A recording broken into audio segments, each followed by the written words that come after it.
हाय friends आपको स्वागत करुच्चे study with Rinku Sahu channel रे ए वीडियो रे आम डिस्कसन करबा सिटी एंट्रांस विषय रे आपण जदि एबे पर्यंत सिटी एंट्रांस पई अप्लाई करि नै तले अप्लाई करि दियंतु। काली होउछि लास्ट डेट अटे अर्थात 15 तारिख होउछि लास्ट डेट अटे। आपण सेति पई आज ही अप्लाई करि दियंतु एबे पर्यंत जदि अप्लाई करि नै ताहले एवं आपण जदि बीएड रे पाइ नै बा पाइबे नै बोली लागुछि ताहले आपण सिटी अप्लाई करि दियंतु एवं सिटी करंतु एभली आप करेंगे। तेणु सिटी एंट्रांस विषय डिस्कसन करबा तार डिटेल्स। सिटी कोर्स होउछि 2 वर्षर कोर्स अटे। 2 वर्षर कोर्स अटे आपन को 2 वर्ष पढ़िबा पई पड़िबो।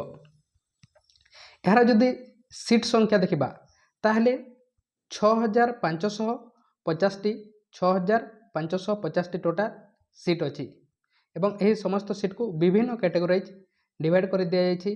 के माने सिटी करि पारिबे के माने सिटी करि पारिबे आपण +2 पढ़िथिबे +2 पढ़िथिले सिटी करि पारिबे। ता सहित जदि आपण एसटी एससी एवं एससीबीसी कैटेगोरी रो बा पीएच कैटेगोरी रो एसटी एससी एससीबीसी एवं पीएच कैटेगोरी रो अटंती ताले 45% मार्क को जगह रे केवल +2 रे 10th रे जहा रखिथिले मध्ये चलिबो। +2 रे 45% मार्क रखिचंती एसटी एससी एससीबीसी एवं पीएच कैटेगोरी रो अटंती ताले आपण सिटी करि पारिबे।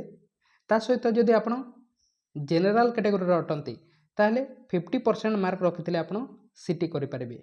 सेमिति जदि आपण यार इक्विवेलेंट कोर्स करिसंती +2 छाडी के अन्य इंजीनियरिंग करिसंती डिप्लोमा करिसंती एही बोली करिसंती ताले आपण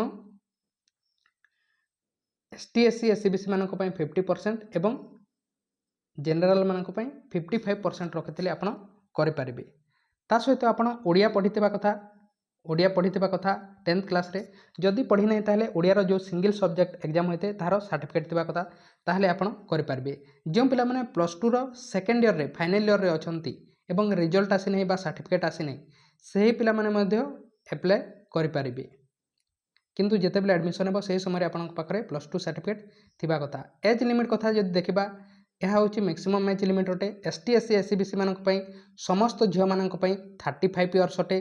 जेनराल बॉयज मानक पई केवल 30 इयर्स पीएच मानक पई 40 वर्ष अटे। यह होची मैक्सिमम एज अटे।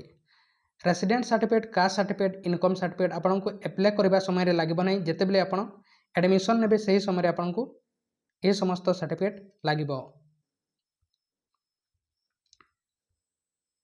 एवं यार सिलेबस विषय देखिबा केतेटी क्वेश्चन आसी थे 90 टी क्वेश्चन 90 मार्क एवं आपन को 90 मिनिट मध्ये टाइम दिया जाए। 90 टी क्वेश्चन 90 मार्क एवं आपन को 90 मिनिट मध्ये टाइम दिया जाए। गोटे क्वेश्चन राइट करछंती ताले 1 मार्क एवं गोटे क्वेश्चन जदि भूल करछंती ताले -0.25 मार्क जेतिके मार्क आनिथिबे सेटारू काटि दिया जाए। समस्त क्वेश्चन ऑब्जेक्टिव टाइप क्वेश्चन आसी थाए अर्थात गोटे क्वेश्चन थिबो ता तले 4टी आंसर थिबो जोटा आपन को राइट लागबो ताहा को आपन चूज करिवे। एवं को लैंग्वेज रे क्वेश्चन आसीबो ओडिया एवं इंग्लिश बोथ लैंग्वेज रे ही यार क्वेश्चन आस्ते। एग्जाम केमिति हेबो कंप्यूटर रे सीबीटी एग्जाम हेबो कंप्यूटर रे आपन एग्जाम देबे। देखिबा यार सिलेबस कोन दिया जायछि। जो पिला माने अधिक मार्क आनी थांती से मान को ही सिलेक्शन करा जायथे। आर्ट्स साइंस समस्तंकर सिलेबस होउछि सेम अटे किंतु आर्ट्स एवं कॉमर्स मानकर गोटे सिलेक्शन होइथे एवं साइंस मानकर गोटे सिलेक्शन होइथे। सिलेबस समस्तंकर सेम अटे। सेमिति एहा को दुईटी भाग रे विभक्त करा जायछि। प्रथम पार्ट रे 30 टी क्वेश्चन आसीबो 30 मार्क सेकंड पार्ट रे 60 टी क्वेश्चन 60 मार्क टोटल 90 टी क्वेश्चन 90 मार्क 90 मिनिट आपन को टाइम दिया जिवो। एग्जाम गोटे होइते किंतु एहा को दुईटी भाग रे विभक्त करा जायछि।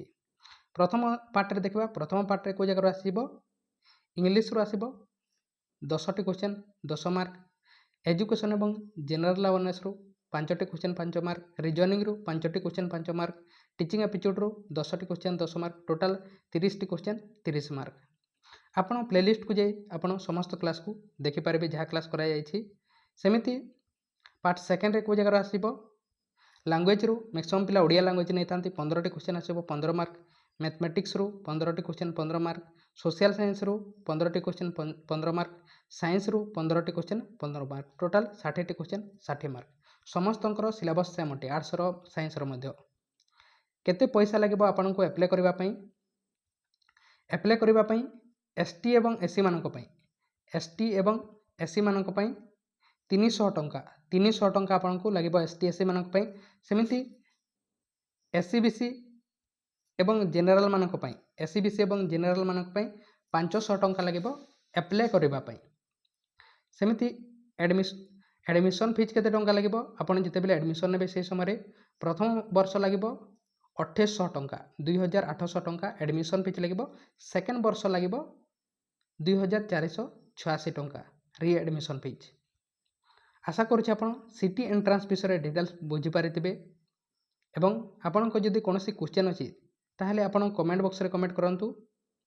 ଚ୍ୟାନେଲକୁ ସବସ୍କ୍ରାଇବ୍ କରିନାହିଁ ତାହେଲେ ସବସ୍କ୍ରାଇବ୍ କରନ୍ତୁ, ଲାଇକ୍ କରିନାହିଁ ତାହେଲେ ଲାଇକ୍ କରନ୍ତୁ, ଟେଲିଗ୍ରାମ ଗ୍ରୁପରେ ଜଏନ୍ ନାହିଁ ତାହେଲେ ଡିସ୍କ୍ରିପ୍ସନକୁ ଯାଇ ଜଏନ୍ ହେଇପାରିବେ। ତେଣୁ ଥ୍ୟାଙ୍କ ୟୁ।